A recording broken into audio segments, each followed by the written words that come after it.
तर retirement life कुणाला जगायला आवडणार नाही आणि आपल्याला असंही वाटत असतं की आपण रिटायरमेंट नंतर कुणावर अवलंबून नसावं. पण रिटायरमेंट प्लॅनिंग ही एका दिवसात होणारी गोष्ट नाही. त्यासाठी सातत्याने अनेक वर्ष तुम्हाला बचत करावी लागते. तर चला आज आपण जाणून घेऊया की रिटायरमेंट प्लॅनिंग कसं करायचं.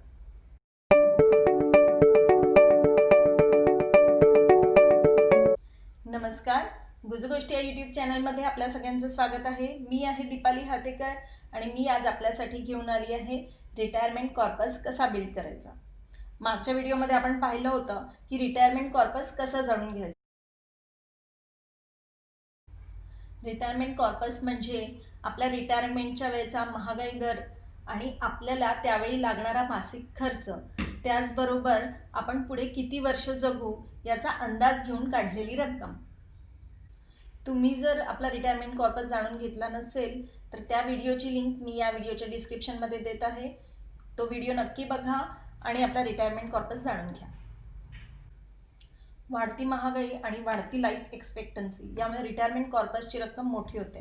ही रक्कम पाहून आपल्याला दडपण येण्याची शक्यता आहे, पण घाबरून जाण्याचं काहीही कारण नाही. ही रक्कम जमा करणं अशक्य गोष्ट नाही आहे.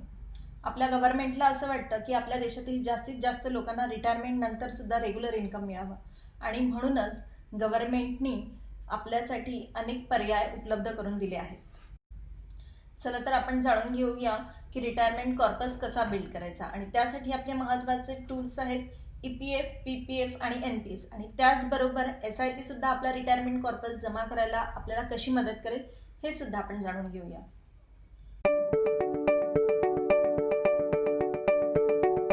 चला तर आता आपण जाणून घेऊया 2 कोटीचा रिटायरमेंट कॉर्पस कसा जमा करता येईल. आणि त्यासाठी आपण असं ॲज्युम करूया की एक व्यक्ती आहे ज्याचं वय आहे 30 वर्ष आणि रिटायरमेंट एज आहे 60 वर्ष. म्हणजे आपल्या हाती 30 वर्ष आहेत आपला रिटायरमेंट कॉर्पस जमा करण्यासाठी. EPF आणि PPF हे 2 आपल्या रिटायरमेंट प्लॅनिंगमधले बेस्ट फ्रेंड आहेत. त्यापैकी आपण EPF आधी बघूया. EPFमध्ये तुम्हाला इंटरेस्ट रेट हा 8.6% आहे. यामध्ये रिस्क अजिबात नाही आहे. EPFमध्ये तुमच्या सॅलरीच्या 12% अमाऊंट डिडक्ट होत असते. म्हणजे जर तुमचा EPF 4,800 रुपये एवढा डिडक्ट होत असेल तर तेवढाच तुमच्या एम्प्लॉयरचं पण कॉन्ट्रीब्युशन असतं आणि त्यातून तुम्हाला तुमच्या रिटायरमेंटच्या वेळी 1,09,03,220 रुपये मिळू शकतात. पण जर तुम्ही यामध्ये व्हॉलेंटरी प्रॉव्हिडंट फंड VPF यामध्ये सुद्धा एवढीच म्हणजे 4,800 रुपये एवढी गुंतवणूक केली तर 2 कोटी रुपयांचा कॉर्पसचं उद्दिष्ट तुम्ही नक्कीच सहजपणे पूर्ण करू शकता. त्यानंतर येतं PPF म्हणजेच पब्लिक प्रॉव्हिडंट फंड. यामध्ये सध्या करंट इंटरेस्ट रेट हा 7.1% आहे. यामध्ये रिस्क अजिबात नाही आहे. यामध्ये जर तुम्ही मंथली 8,000 रुपये गुंतवणूक केली तर तुम्हाला तुमच्या रिटायरमेंटच्या वेळी म्हणजेच 30 वर्षानंतर, तशी ही स्कीम 15 वर्षांची आहे पण तुम्ही 5-5 वर्षांच्या सेटमध्ये एक्सटेंड करू शकता आणि 30 वर्ष याच्यात सातत्याने गुंतवणूक केली तर तुम्हाला 98,88,583 एवढी रक्कम मिळेल. त्यानंतर येतं national pension scheme. National pension scheme ज्याला आपण NPS असं म्हणतो, यामध्ये तुम्ही गुंतवणूक केलेली रक्कम ही इक्विटी, त्यानंतर कॉर्पोरेट बॉन्ड आणि गव्हर्नमेंट बॉन्ड यामध्ये गुंतवणूक होत असते. यातून तुम्हाला 10 to 12% एवढा इंटरेस्ट रेट मिळू शकतो. यामध्ये थोडीशी रिस्क आहे कारण तुमची थोडी अमाऊंट ही इक्विटीमध्ये गुंतवल्या जाते, पण यातून रिटर्न्स खूप चांगले आहे. ही स्कीम गव्हर्नमेंटनी पर्टिक्युलरली रिटायरमेंट प्लॅनिंग या दृष्टिकोनातूनच केलेली आहे. जर यामध्ये तुम्ही 8,000 रुपये मंथली गुंतवणूक केली तर तुम्हाला 30 वर्षानंतर 2,02,45,367 एवढी रक्कम मिळू शकते.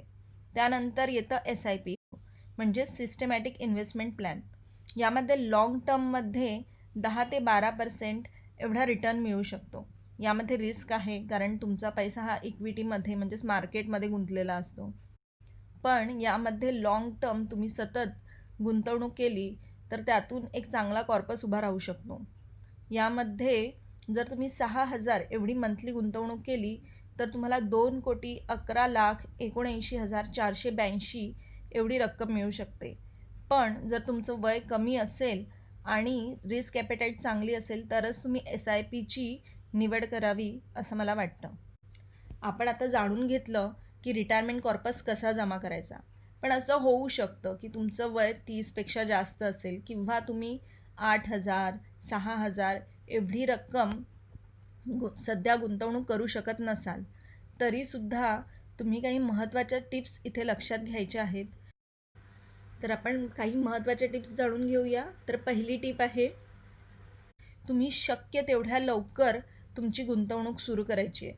जितक्या लवकर तुम्ही गुंतवणूक सुरू कराल तेवढाच तुम्हाला पॉवर ऑफ कंपाऊंडिंगचा फायदा होईल. त्याचबरोबर तुम्ही कमी गुंतवणूक करूनसुद्धा एक मोठा कॉर्पस तुम्हाला मिळेल. Invest as much as possible. तुम्हाला छोटी जरी रक्कम सध्या गुंतवणूक करता येत असेल तर त्यापासून सुरुवात करा आणि हळूहळू जसं तुमचं इन्कम वाढत जाईल त्यानुसार 10% ती रक्कम दरवर्षी वाढवत जा. म्हणजे नक्कीच तुम्ही तुमचं उद्दिष्ट पूर्ण करू शकता. पुढची टिप पण आपण जाणून घेऊया.